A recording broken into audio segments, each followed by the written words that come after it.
Okay, so first, let's start by having you tell me who you are and your academic affiliation. Randall Miller from St. Joseph's University. And what is Historians Against Slavery? Historians Against Slavery is an organization. It's about 3 years old, and basically it came out of the idea that there are all kinds of people who are aware of and trying to deal with modern-day slavery. The Global Slavery Index last year suggested that estimates of maybe 30 million people in the world who are now enslaved.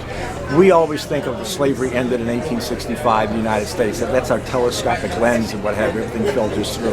But organizations and people that are dealing with modern-day slavery in terms of whether they're survivors or whether they're trying to eradicate it in some systematic way, children taken to the mines, children who are drafted into military service, you just go down the list of sex trafficking, etc. At their meetings, they've often said one thing, is that we know the problems today and we think we have some ways of dealing with them, but the one thing we don't have is historical perspective. We don't have that sense in terms of how new is this and what might we learn in terms of patterns that have existed in the past, not just of enslavement, but also in terms of ways of combating slavery. And so out of that constant refrain, various historians, led by Jim Stewart, but others as well, said, well, we can do something as historians.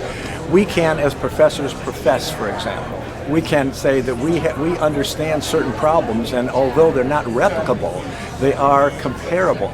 And one of the things that historians do is we also appreciate context. And a lot of problems really are ones that you get so bored into your particular that you don't appreciate context. And so what we're bringing is the historian's sensibility, the historian's sensitivity, the historian's sense of possibility, all these kinds of things, even of imagination that you can get through the study of history, and the discipline of history, so that we can contribute to conversations about the problems of slavery today and the possibilities of dealing with it. Historians Against Slavery as an organization, we have a website, where people blog on the website in terms of modern-day slavery and giving historical perspective. In fact, we actually use the term slaveries rather than slavery because there are different forms of slavery, and slaveries suggest a kind of dynamism and energy, as that it's not something that's fixed. We also have a book series. It hasn't published the first book, but because we want to get scholarship working on this, the connections between modern-day slavery, modern-day anti-slavery, precedents, etc. We have a conference. We did a conference in conjunction with the National Underground Railroad Freedom Center in Cincinnati in 2013. We're having one in 2015. And the key about this is we brought together in the same room academics, historians, sociologists, etc., with people from NGOs, with journalists, with survivors, with various kinds of activists, church people, etc. All the people who have concerns, if we could just get them in the same room and have a conversation.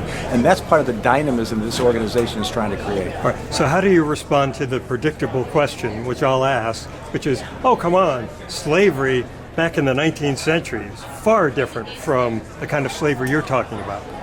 Well, slavery in the 19th century was different, but there also are some striking similarities. Some of the similarities have to do with just the obvious fact that what is slavery, and of course it's a power relationship, understanding that. And how have people been able to enslave others? I mean, how have they been able to use ideologies? How have they been able to use economic power? How have they been able to use social circumstances? How have they been able to use culture, etc.?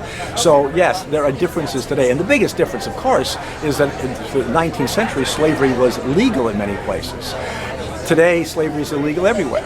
And one of the biggest differences as well is that through the middle of the 19th century, where in the United States, there was a pro-slavery argument. You had something to argue against. Everybody's against slavery today. So there are some significant differences, and of course as historians we appreciate those differences. But at the same time, the enslavement of people is based upon trying to take away not just their liberty, but their labor, and everything. And how and why that happened then can help us understand how and why it's happening now. The other side of the story is also important. That is that the key in ending slavery where slavery was ended was through sustained, organized effort. That the capacity to translate sentiment, people's feelings, into something that was organic, something that was organizational, etc. That's an important lesson. Not that you're going to take an anti-slavery society then and say, well, I'm going to work it, but understanding that is something that, again, is applicable today. And that's the kind of thing we're trying to do. Again, it's awareness, but it's historical awareness, and that history has value. Thank you. That work?